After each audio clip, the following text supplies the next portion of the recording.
If you're the PLC programmer, your programs are very likely becoming more and more complex. You have to deal with more and more things. There are different types of automation that's supposed to interact with each other. You need to have coordinate motion and so on.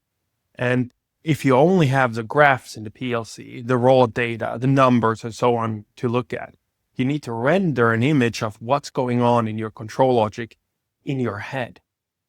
This can be very challenging, but combining your control software with a virtual world where you can render the current state, the control software, this will allow you to predict or understand what's going on in your logic in a much easier way. So instead of trying to rendering everything what's going on in your head, you can use visual software to do the rendering for you. So you can concentrate on improving your logic.